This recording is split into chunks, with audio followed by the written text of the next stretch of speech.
Bismillah.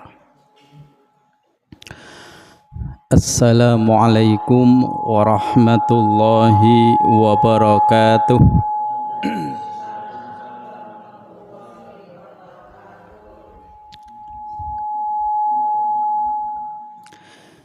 Innal hamdalillah na'maduhu wa nasta'inuhu wa nastaghfiruh wa na'udzu billahi min sururi anfusina wa min sayyiati a'malina may yahdihillahu fala mudhillalah wa may yudlilhu fala hadiyalah. Asyhadu an la ilaha illallah wahdahu la syarikalah wa asyhadu anna Muhammadan abduhu wa rasuluhu la nabiyya ba'dah. Allahumma salli wa sallim ala nabiyyina wa maulana Muhammad wa ala alihi wa ashabihi wa barik wa sallim tasliman katsira. Qala Allah ta'ala fi kitabihil karim, a'udzu billahi minasy syaithanir rajim. Bismillahirrahmanirrahim. Ya ayyuhalladzina amanu taqullaha haqqa tuqatih wa la tamutunna illa wa antum muslimun. Shadaqallahul azim. Amma ba'd. Segenap takmir musalla Baitul Maqdis pimpinan ranting Aisyah Desa Grinting yang saya hormati dan yang saya muliakan, Bapak dan Ibu jamaah sholat maghrib yang saya hormati, dan mudah-mudahan Bapak dan Ibu dalam keadaan sehat walafiat. Jika sampai hari ini atau malam hari ini ada di antara kita yang sedang sakit, salah satunya Bapak Haji Ali Nur Sidik yang hampir 1 pekan beliau dirawat di rumah sakit Dedi Jaya Brebes. Kita doakan mudah-mudahan beliau segera sembuh dari penyakitnya. Mudah-mudahan beliau sehat kembali. Seraya dengan membaca doa, Allahumma rabban nasi adhibil ba'sa isfi anta syafi la shifaa illa shifauka shifaan la yuqadiru saqoma. Begitupun dengan Bapak dan Ibu yang lain yang mungkin sampai malam hari ini juga ada di antara mereka yang sedang tidak enak badan, juga kita doakan mudah-mudahan segera disembuhkan oleh Allah Subhanahu wa taala dan sehat kembali. Bapak dan Ibu jamaah rahimakumullah, hadani Allah wa iyyakum. Mengawali kajian pada malam hari ini, marilah kita bersyukur kehadirat Allah Subhanahu wa taala. Begitu banyak nikmat yang Allah berikan kepada kita sekalian, sehingga pada kesempatan malam hari ini 31 Desember 2025 dan sebentar lagi berubah hari, berubah bulan, begitupun dengan berubah tahun. Dari tahun 2025 menuju ke tahun 2026. Dan Bapak Ibu, malam hari ini adalah tanggal 12 Rajab 1447 Hijriyah. Kita jangan cuma menghafal dan mengenal dengan tahun Masehi, tapi juga dengan tahun Hijriyahnya. Ini sudah masuk tanggal 12 Rajab. Bapak dan Ibu, alhamdulillah kita dikumpulkan kembali di majelis yang mulia, yaitu di Mushola Baitul Maqdis. Kemudian menjelang waktu maghrib hujan tapi tidak lebat. Tapi kalau hujannya lebat ya dimungkinkan saya izin. Tapi karena hujan kecil, jadi alhamdulillah saya bisa hadir. Salawat dan salam mari kita sampaikan kepada junjungan kita baginda Rasul Muhammad sallallahu alaihi wasallam.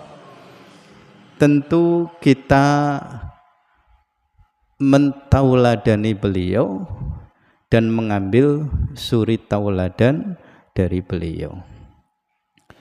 Nah, Bapak Ibu jamaah rahimakumullah, hadini Allah wa iyyakum. Sebelum saya melanjutkan kajian untuk malam hari ini, Bapak Ibu, kalau malam Kamis yang lalu tanda-tanda kecintaan Allah kepada hambanya. Nah, insya Allah untuk malam hari ini adalah larangan untuk menyakiti atau mengganggu orang-orang lain. Termasuk di dalamnya adalah orang yang soleh, orang yang lemah, dan orang yang miskin. Tidak boleh kita ganggu. Nah, itu sebuah larangan untuk menyakitinya. Nah, namun sebelum saya menyampaikan tentang ini, saya ingin sekedar mengajak kepada Bapak Ibu sehubungan malam Kamis ini adalah malam pergantian tahun Masehi. Saya menyarankan sebaiknya malam hari ini anggap seperti malam-malam biasa. Anggap seperti malam-malam yang lainnya. Oleh kita umat Islam tidak kita anggap sebagai malam spesial. Jelas nggih Bapak Ibu? Mungkin kalau seperti Bapak Ibu mungkin karena faktor usia ya dianggap biasa. Tapi bagi anak-anak muda, malam hari ini sudah diimpi-impi dari kemarin. Ya. Nunggu datangnya malam pergantian tahun, yaitu malam hari Kamis ini. Nah, dengan pengajian ini saya turut menyampaikan bahwa malam pergantian tahun baru Masehi oleh kita umat Islam anggap saja itu malam biasa. Malam seperti dengan malam-malam yang lain. Kita isi saja dengan kegiatan-kegiatan kita. Kita isi dengan ibadah-ibadah seperti yang kita perbuat. Jadi Bapak Ibu, untuk tidak latah ngerti ya? Untuk tidak latah, untuk tidak ikut-ikutan dalam acara perayaan pergantian malam tahun baru 2026.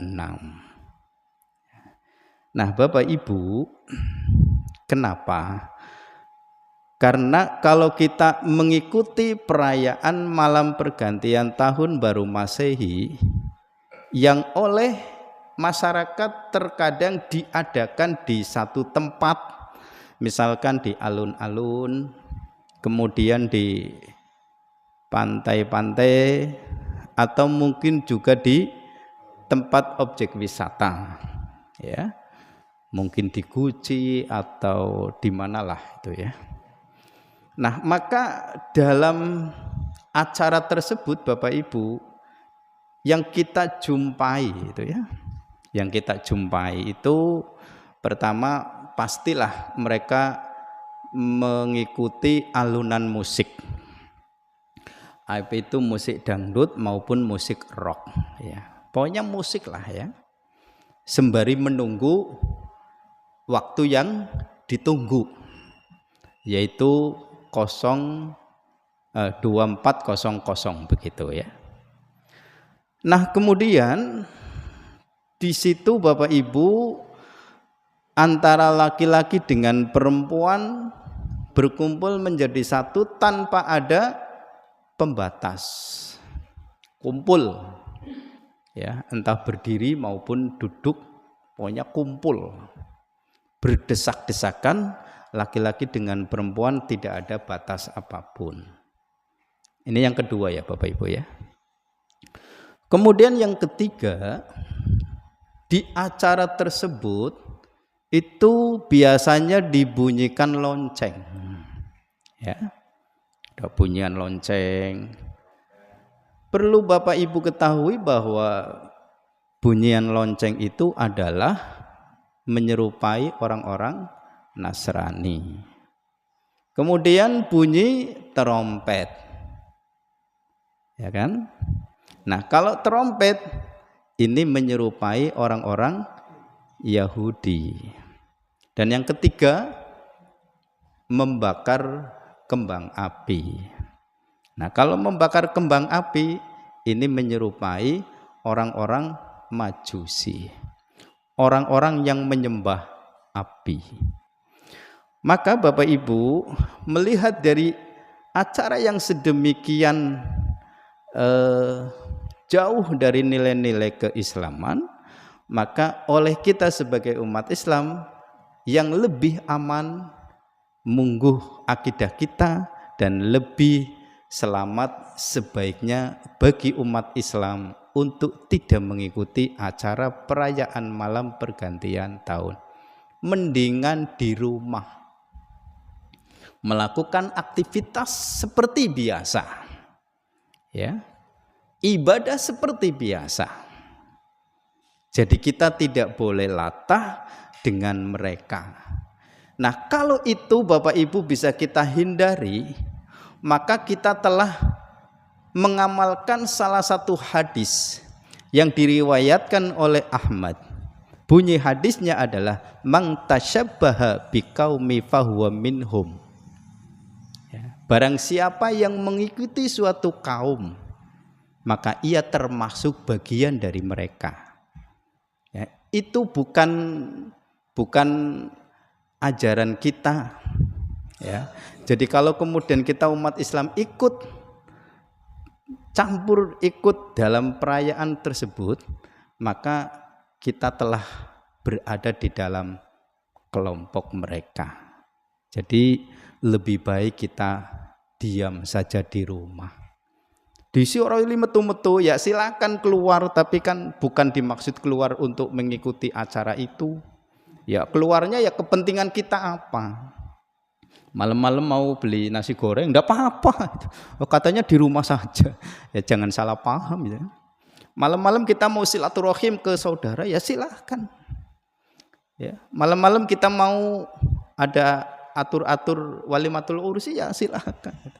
Artinya tidak keluar ataupun di dalam rumah itu dalam pengertian tidak mengikuti acara-acara yang seperti disebutkan.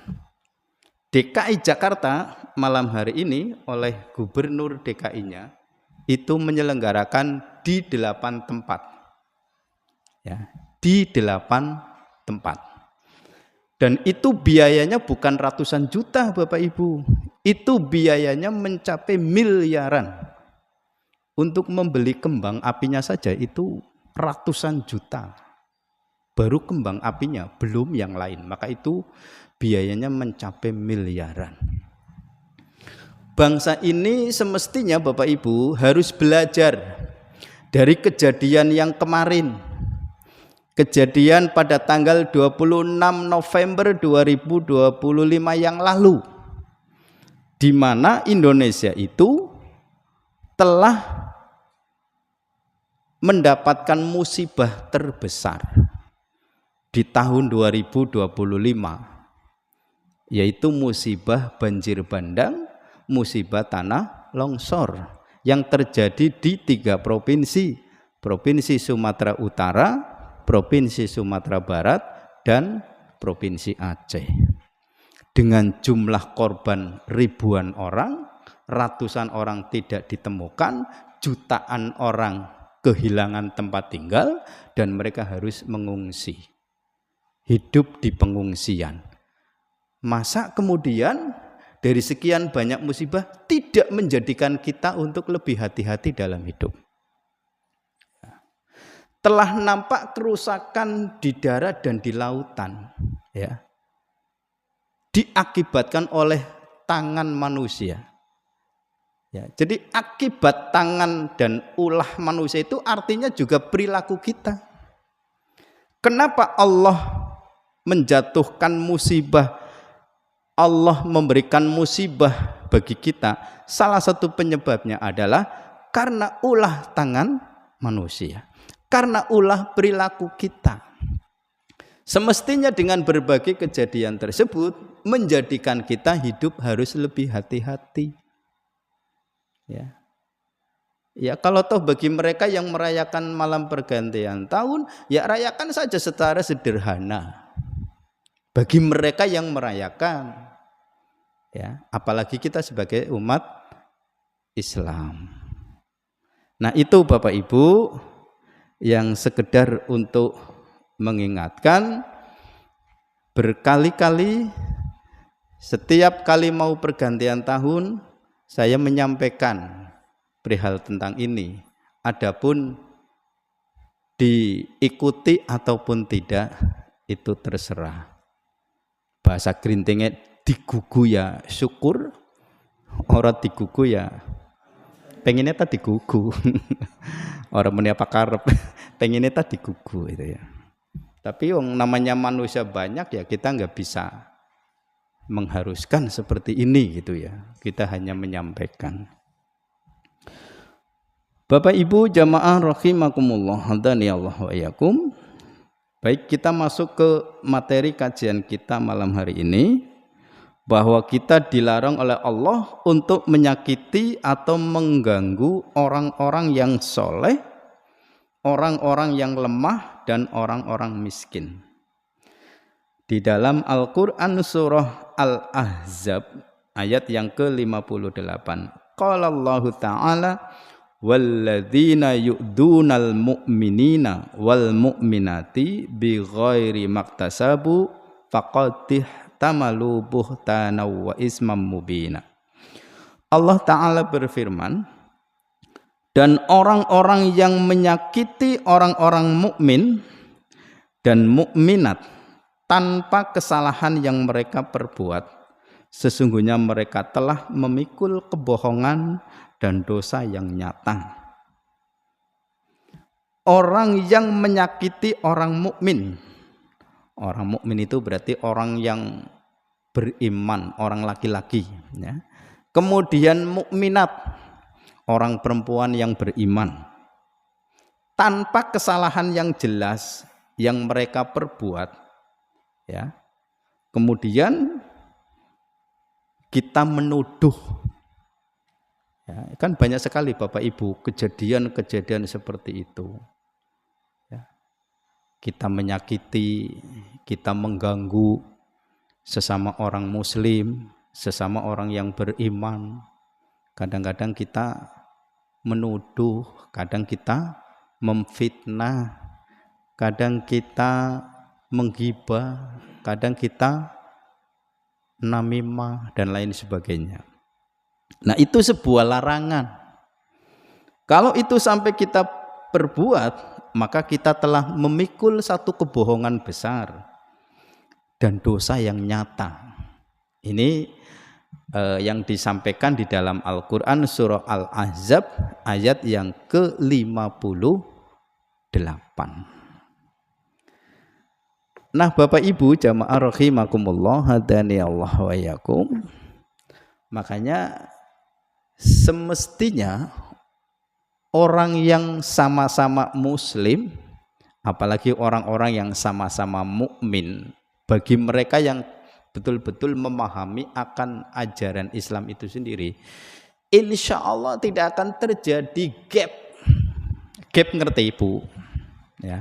Tidak akan terjadi satu masalah di antara mereka. Ketika terjadi kesalahpahaman, ketika terjadi miskomunikasi dan lain-lain, itu ada di dalam Islam namanya apa? Tabayun. Tabayun itu apa? Dikompromikan, ya, dimusyawarahkan, dicarikan solusinya, dicarikan titik temunya. Di dalam Islam itu ada istilah tabayun, artinya dikompromikan sehingga tidak menjadi satu masalah di antara mereka. Karena apa? Sudah ditabayunkan. Bermula dari miskomunikasi, bermula dari kesalahpahaman, bermula dari prasangka. Maka kemudian untuk tidak melebar dan tidak mendalam, terjadi sakit di antara mereka, maka kemudian ditabayunkan. Insya Allah tidak akan terjadi, Bapak Ibu. Cuma kan kadang-kadang di antara mereka itu sukanya apa? Ya, nggak mau ditemukan.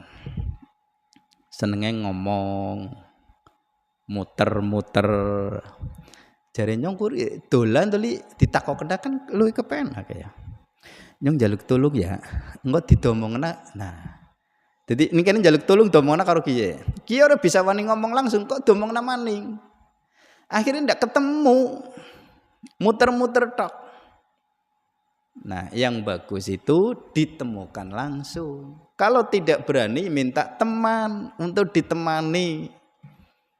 Bukan untuk minta diomongkan, tapi ditemani. Nyong pan ngomong, tapi nyong ora wani, yuk nyong dibatiri. Utawane, yuk nyong batiri kok sampean tulung bantu domong ngena, kan begitu. Tapi bertemu. Nah, ini kalau bisa terjaga dengan perbuatan yang seperti ini, insya Allah itu bisa menghilangkan prasangka, bisa menghilangkan miskomunikasi yang terjadi dan kesalahpahaman. Bapak Ibu jamaah rahimakumullah hadani Allah wa iyyakum. Semakin kita jauh dengan cara kompromi, Bapak Ibu, akan semakin suka setan itu dengan kita. Sehingga terjadilah permusuhan, terjadilah saling menyakiti, terjadilah saling menyinggung, sehingga kemudian yang berakhir apa? Saling bermusuhan. Nah, kalau sudah seperti ini kejadiannya, setan akan semakin suka, setan akan semakin senang. Mereka akan saling bertepuk tangan melihat permusuhan yang ada di antara kita. Bisa dipahami nggih, Pak? Bisa nggih? Ya. Jangankan dengan orang lain, kadang-kadang di internal keluarga kita pun bisa terjadi. Nggih, Pak? Ya. Na'udzubillah min dzalik, kalau sudah tumbuh rasa permusuhan, kedengkian di antara kita, maka itu akan semakin jauh. Dan kita tidak akan mendapatkan rahmat dari Allah Subhanahu wa ta'ala. Nah, kemudian di dalam Al-Qur'an surat Ad-Duha ayat yang ke-9, ayat yang ke-10, wa qala ta'ala fa ammal yatima fala taqhar wa ammas sa'ila fala tanhar. Allah Ta'ala berfirman, adapun terhadap anak yatim janganlah kamu berlaku sewenang-wenang, dan terhadap peminta-minta janganlah kamu menghardiknya. Nah, Bapak Ibu, anak yatim itu anak yang ditinggalkan wafat bapaknya. Kalau piatu, anak yang ditinggal wafat ibunya. Kalau yatim piatu, berarti ditinggal wafat ibu dan bapaknya. Nah, anak yang menyandang yatim, anak yang menyandang piatu, anak yang menyandang yatim piatu, terlebih kalau dia dari latar belakang orang yang tidak punya, maka wajib hukumnya bagi kita untuk apa? Untuk memelihara mereka. Nah, kalau kita tidak bisa untuk memelihara mereka secara pribadi, sekarang itu ada yang namanya LKSA. Apa itu LKSA? Lembaga Kesejahteraan Anak. Atau dalam bahasa dulu itu namanya panti asuhan. Nah, sekarang diganti, bukan panti asuhan tapi LKSA, Lembaga Kesejahteraan Sosial Anak.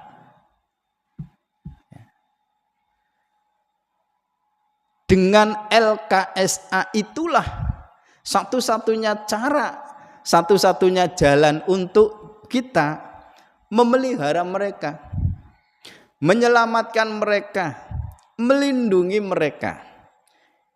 Yang kalau tidak kita urus dengan LKSA tersebut, mereka hidupnya akan tidak jelas. Mungkin jadi anak gelandangan, mungkin jadi anak jalanan, mungkin dia akan bergabung dengan anak-anak pang, mungkin mereka akan bergabung dengan komunitas-komunitas yang tidak jelas. Maka kemudian bukan saja itu kewajiban negara, tapi oleh kita sebagai umat Islam lebih berkewajiban untuk memelihara mereka. Maka di Muhammadiyah itu bukan hanya berbicara tentang agama secara khusus, tapi juga berbicara agama secara sosial. Ya, berdirilah panti-panti asuhan, berdirilah LKSA di mana-mana. Termasuk Bapak Ibu, LKSA yang ada di Grinting, yang namanya Fastabiqul Khairat, tahun ini ada sekitar 35 anak. Ya. 35 anak dari berbagai desa, 35 anak dari latar belakang orang tua yang berbeda-beda. Ada di antara anak tersebut yang masuk di LKSA Fastabiqul Khairat itu karena Pak, korban dari orang tua sendiri. Jadi bapak ibunya itu dulu pernah berantem sampai mereka itu membakar istrinya sampai mati Pak Bu. Bahkan anak yang masuk di panti atau di LKSA itu yang sekarang sudah sekolahnya SMK, dia masuk semenjak SMP, itu dia sendiri ikut korban pembakaran. Makanya kalau dilihat fisiknya itu ada bekas-bekas bakaran itu, ya. Nah, bapaknya itu sampai sekarang masih di penjara. Itu ada Bapak Ibu, anak yang latar belakangnya seperti itu. Nah, kalau tidak kita bantu, kita tolong, siapa mereka yang menolong? Seperti apa kehidupan dia? Ya. Makanya perlu dibantu. Kalau Bapak Ibu sengaja untuk memelihara satu anak yatim saja atau anak yatim piatu, itu nanti jenengan akan memperhitungkan biaya itu berapa. Ya. Sampai dia sekolah di SMP, sampai kemudian nanti dia lulus di SMK atau SMA, habis itu kemudian dia lepas untuk bisa cari kerja sendiri, cari uang sendiri misalkan. Itu nanti jenengan akan ngitung-ngitung, kamu itu dulu saya pelihara dari SMP itu biayanya bisa sampai sekian juta. Ya. Tapi kalau dengan LKSA tidak ada hitung-hitungan seperti itu. Ya, karena Pak dipelihara secara kolektif, kolegial, tidak dengan secara pribadi. Tapi kalau ada seseorang yang merawat dan memelihara anak yatim dari awal, dari kecil mungkin, ya, dari ketika balita karena sudah ditinggal oleh bapak maupun oleh ditinggal ibunya, kemudian panjenengan mau merawatnya, menyekolahkan dari tingkatan TK, SD atau madrasah sampai SMP, SMA, bahkan mungkin kalau jenengan mampu sampai perguruan tinggi, sampai kemudian dia berkeluarga, jenengan telah mendapatkan pahala yang tidak terkira. Dan itu tidak ada hitung-hitungan. Anggap seperti anak kandung sendiri. Itu jenengan pahalanya luar biasa. Bahkan disampaikan oleh Rasulullah, kelak di akhirat, kelak di surga, jenengan itu seperti halnya dengan jari telunjuk dengan jari tengah beserta Rasulullah. Disampaikan oleh Rasulullah, orang yang memelihara, menyantuni anak yatim, kelak di akhirat Rasulullah sampai memberikan isyarah seperti ini, ya, akan hidup bersama Rasulullah bertetanggaan seperti halnya dengan jari tengah dan jari telunjuk. Nah, kalau itu tidak bisa, ya kita serahkan ke LKSA atau lembaga, kemudian kita jadi donaturnya. Nah, yang menjadi kebahayaan bagi kita mau memelihara anak yatim, mungkin itu anak saudara kita, masih saudara dengan kita, mungkin anaknya kakak, mungkin anaknya adik, orang yang sudah meninggal lalu kita rawat. Tapi dalam perawatannya kita cuma memanfaatkan secara materinya, ya. Karena anak itu diketahui dia akan mendapatkan warisan dari orang tuanya itu, misalkan sawah sebau, kemudian apalagi itu, ya. Kita mau memelihara karena kita mirik dia punya harta benda, ya. Nyong ora terkecoh karo kiye, nggo kayak kemis wingi, ya Pak. Oh, kemis wingi titit aku langsung mandek ngertine wis salat Isya, jebule itu hanya tanda jam 7 atau jam 19, ya. Sementara Isyanya hari ini adalah 19.21. Berarti si suwe. Kalau kemis yang lalu itu 19.18. Aslinya si suwe Bapak Ibu. Wes mudah-mudahan ya jam ngarep ya kayak si Pak Buara diganti-ganti, ya. Makanya saya ngeling-ngeling, ngok ngerana titit nyong harapan terpengaruh. Nanti saya lihat di handphone, ya. Paling tidak 19.20 lah atau 19.15 itu paling cepat. Nah, jadi Bapak Ibu, orang yang seperti itu, ya, dia mau memelihara anak yatim, tapi karena ada yang diminati, ya. Cuma ngakal-ngakalin tok. Bocah ta diurusi ora lah, ibaratnya bahasa gerinting, ya. Diurusi ora, dopene ora, tapi mung ngalap kuene tok, dimanfaatkan kuene tok. Berarti jenengan telah berbuat zalim kepada anak yatim. Dan ini sebuah larangan besar. Ya. Itu sebuah larangan besar. Secara keumuman bagi kita umat Islam yang tidak mau memelihara anak-anak yatim, yang tidak mau menyantuni anak-anak yatim, yang tidak mau memperhatikan nasibnya anak-anak yatim, di dalam Al-Quran surah Al-Ma'un disebutkan orang yang seperti itu masuk kategori orang-orang yang mendustakan agama, ya kan?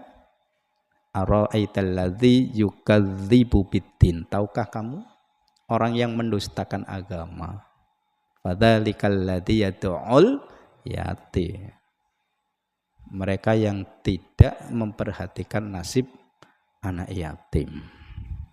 Jadi Bapak Ibu-ibu, kalau kita tahu di Gerinting itu ada panti asuhan, ada LKSA, ya sebisa mungkin kita jadi donaturnya. Itu bagian dari memperhatikan.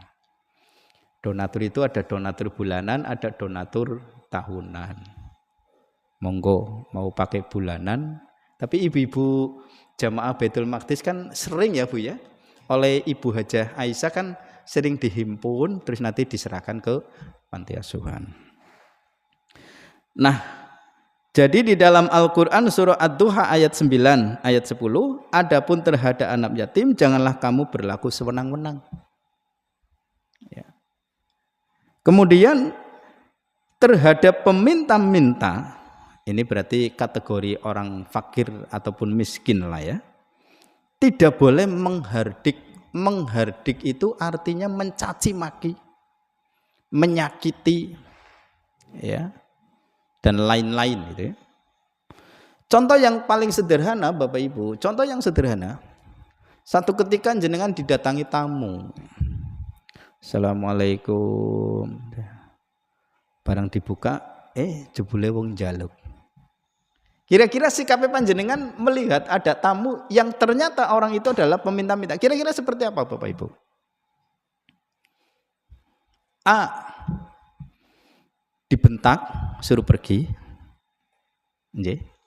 B. Didiamkan. Wis kowe pan nyelek dong suwene sabira nyong pan meneng bae lah. Keteul ngolungan dewek kan begitu. C. Diberi seadanya. Kira-kira mana pilihannya Bu? Ya, kita beri seadanya dalam pengertian kita lagi pegang duit berapa itu ya? 2.000 silakan berikan 2.000. 5.000 syukur 5.000. Ya. Atau berlaku bijak. Orang mesti yen ana wong njaluk panjenengan lagi nyekel duit. Ya. Ana si duit kan yang lemari tapi kan 5 juta atau satusan. Nggih. Tas nerima bayaran apa misalnya? Ah pan men wong mis kayong emon-emon 1.000 ya. Jenengan naringen wong mis pira Bu? Iya paling-paling kan 1.000, 2.000, gede-gedene 5.000 lah ndean ya. Kalau kemudian kita tidak memberi kepadanya, ucapkan dengan perkataan yang mulia. Mohon maaf nggih Bu, kula maaf. Kira-kira nggak bisa kata-kata maaf, wong kue matok bae apa lu nggak? Bandel. Ana sing bandel. Yang penting kita sudah berlaku bijak. Ngampurane bapak, ngampurane ibu misalkan. Mohon maaf. Ya. Termasuk para pengamen-pengamen itu. Kita ndak usah berpikirlah kita ngemis, katone ngemis padahal tan ning omah dunyane akeh lah ya mbok akeh mbok ora weruh. Dure-dure wong kae njaluk berarti kan saking ya wis pegaweane. Ya bisane kaya kowe ya. Anawari. Wong njaluk saiki ana sing gawe jujul sing omah. Duit atusan ngene 5.000 bisa ana jujule ya. Oh ya berarti ndean kuli ngasep sing winginen ndean. Ya. Ya intinya kita itu kalau kita memberi itu akan jauh lebih baik dan insya Allah kita akan berpahala. Kalau kita tidak memberi ya ucapkanlah dengan perkataan yang baik. Itu aja. Ya. Kadang-kadang bisa orang main, menghardik, ngomongi. Ya. Si Rosa sikile bepek loro sungkan nyambut gawe. Iya sikile bepek loro ya. Wis main-main orang ngomongi ya. Ndak perlu lah, ndak perlu. Saya kalau berdagang, ini saya cerita kalau berdagang Bu ya. Pas saya di toko kemudian ada orang ngemis. Oleh yang punya toko kan mungkin lagi di belakang gitu ya. Saya daripada ini orang kelama-lama itu ya. Lah semendingan takwain. 1.000 2.000 teli. Dah selesai. Itu padahal saya tidak diminta. Mintanya itu kepada yang punya toko. Cuma kebetulan kita lagi bareng di situ. Nah, sudahlah. Akhirnya dia pergi. Nah, Bapak Ibu jamaah rahimakumullah hadani Allah wa yakum.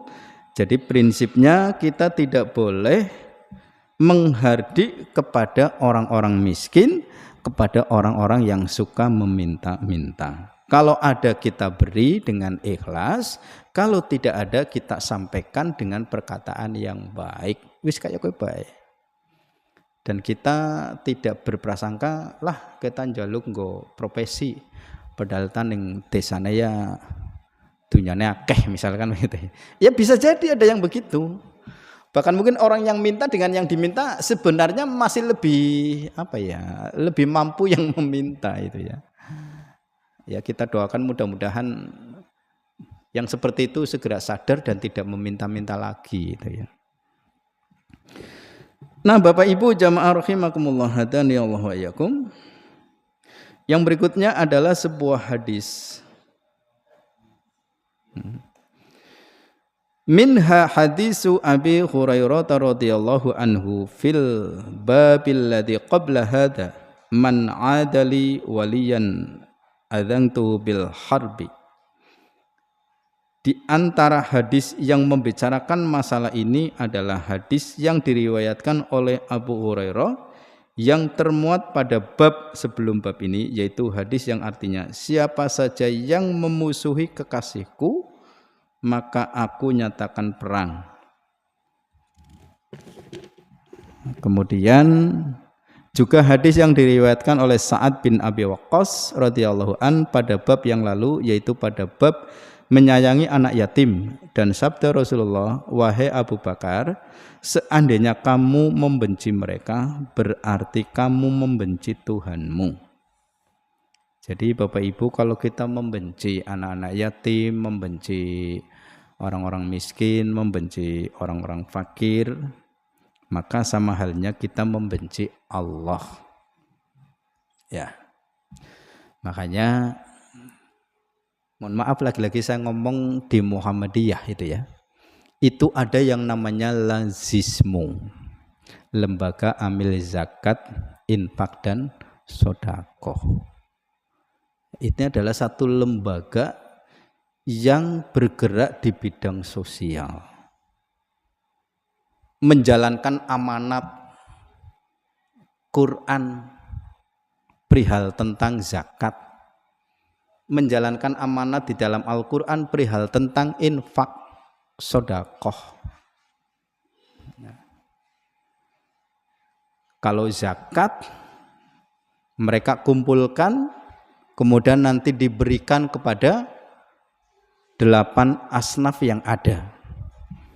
Diterangkan di dalam Al-Quran surat At-Taubah ayat 60 ya, innamas shadaqatu lil fuqara'i wal masakin dan seterusnya.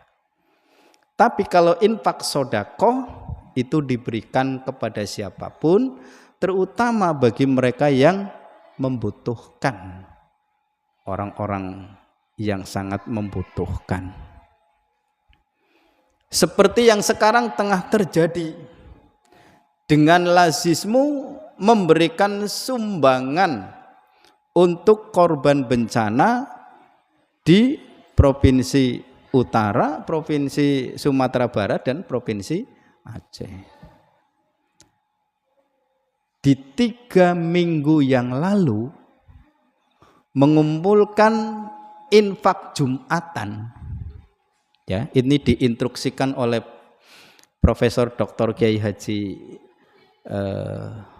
Haidar Nasir, bahwa kotak Jumatan yang seharusnya masuk ke kas masjid untuk 3 pekan dikumpulkan tersendiri, dikumpulkan di lazismu, nanti uangnya akan diberikan untuk korban bencana. Dalam 3 pekan alhamdulillah terkumpul dana sekitar 70 miliar. Nah, mungkin sekarang sudah berubah. Berita yang terakhir itu sudah mencapai 80 miliar. Itu nyata Bapak Ibu. Bahkan kemarin mendapat pasrahan dari Yayasan Bulan Sabit, yayasan dari negara Timur Tengah, berupa beras 30 ton. Ya, belum yang lain-lainnya. Ini adalah bukti nyata Bapak Ibu bahwa kita perlu untuk memperhatikan nasibnya orang-orang yang tengah dilanda kesusahan tanpa mengenal dia itu orang Muslim ataupun bukan. Kita berikan donasi untuk mereka.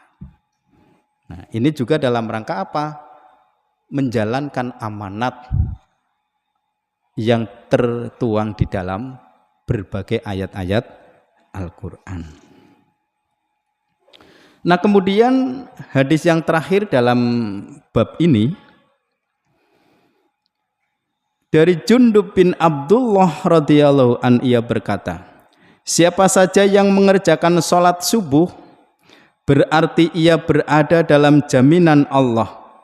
Oleh karena itu jangan sekali-kali Allah sampai meminta jaminannya itu sedikit pun, karena siapa saja yang diminta jaminannya maka Allah akan mendapatkannya, kemudian akan mencampakkan dirinya ke dalam api neraka.